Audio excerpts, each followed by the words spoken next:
पास। रमेश जी, अब बेचारे नहीं रह पाएंगे सत्ता के आपका बगैर। बहुत ज्यादा अनुभव है, मुझसे तो 3 गुना ज्यादा अनुभव है। दलित वोट बैंक कांग्रेस का हुआ करता था, अब क्या वजह रही कि कांग्रेस से खिसक के बीजेपी के पाले में चला गया?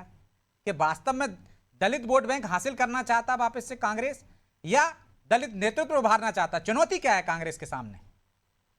देखिए, चूंकि मोटे तौर पर एक समय सामाजिक और राजनीतिक आंदोलन के लिए एक ही संस्था थी, कांग्रेस। तो जितने लोग भी राष्ट्रीय आंदोलन में सामाजिक आंदोलन थे, उसका सबका बैनर कांग्रेस ही था।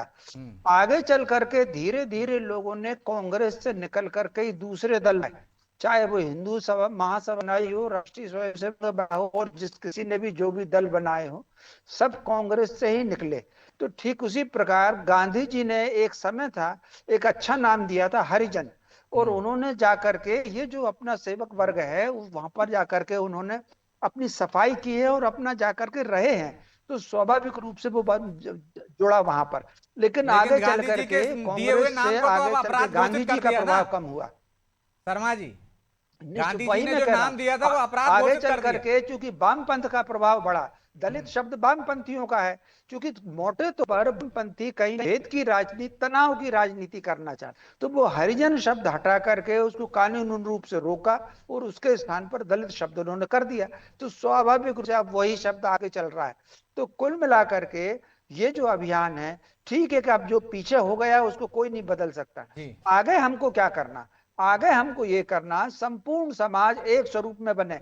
इसके अलावा ब्रजेश जी, आप अगर भारतीय समाज की रचना देखें, भारतीय समाज रचना में कोई राज भेद नहीं है। आप मुझे बताइए, करोड़ों लोग जाते हैं कुंभ में स्नान करने के लिए, माघ मेले में स्नान करने के लिए, कोई किसी से पूछता है? कितने लोग खाना खाने किसी होटल में जाते हैं, कोई पूछता है किस आदमी ने बनाया, किस जाति ने बनाया? बाजार में निकल रहे हैं, ट्रेन में सफर कर रहे हैं, सब्जियां खरीद रहे हैं, भजिए खरीद रहे हैं, गुलाब जामुन खरीद रहे हैं, कोई किसी से जाति नहीं पूछता। डॉक्टर के पास जा रहे हैं, नर्स के पास जा रहे हैं। लेकिन ये राजनीति है, योजना पूर्वक कहीं ना कहीं संविधान में प्रावधान करके ये लाइन को गहरा किया गया है। तो अब ठीक है कि अगर वो लाइन को नहीं बदला जा रहा है, कानून नहीं बदला जा रहा है, ना बदले, सामाजिक तरीके से समरसता का अभियान अगर संत रविदास जी के चलता है, तो मैं एक और बात मैं आपको कहना चाहता हूं। कितने लोग हैं जो इस बात को जानते हैं? आप सबसे पहले जानते हैं जूता सबसे पहले किसने किसके लिए बनाया? जूता सबसे पहले सूर्य भगवान ने बनाया देवी रेणुका के लिए। 16 श्लोक है महाभारत में, देवी रेणुका को वो लेकर के आए। फिर उन्होंने कहा कि हमारे आचार्यों को सिखा दीजिए, उपाना छत्र, छत्री और जो उपाना यानी जूता। तो कुल मिलाकर के भारतीय संरचना, भारतीय समाज रचना, भारतीय दर्शन रचना, ये बहुत अलग है। उस संत रविदास जी का अगर समरसता अभियान चलाया जा रहा है, तो मैं सोचता हूँ इसका स्वागत होना चाहिए, राजनीति ना होनी चाहिए। ठीक है सागर जी, स्वागत तो होना चाहिए, राजनीति भी नहीं होना चाहिए। लेकिन बीजेपी तो जात पात की बात नहीं करती है, फिर एक वर्ग के लिए आपको इतना बड़ा अभियान चलाने की जरूरत क्यों पड़ी? देखिए ब्रजेश जी, सबसे महत्वपूर्ण इस बात को ऐसे समझेंगे कि समता का अर्थ है सबको समान अधिकार, और समरसता समान अधिकार के साथ समाज में परस्पर सम्मान, आत्मीयता और भाईचारा।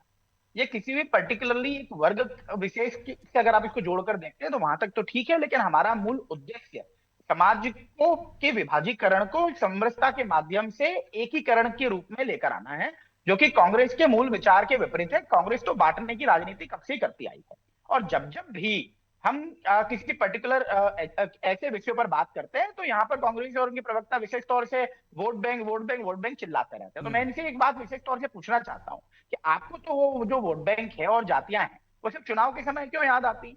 आपको सामाजिक समीकरण चुनाव के समय पे क्यों याद आते हैं? आपको महापुरुषों की विरासत पर अधिकार जताने की चिंता सिर्फ चुनाव के समयों पर ही क्यों होती है? जबकि हमारा उद्देश्य है जातियों की दीवारों को तोड़कर समाज को जोड़ना।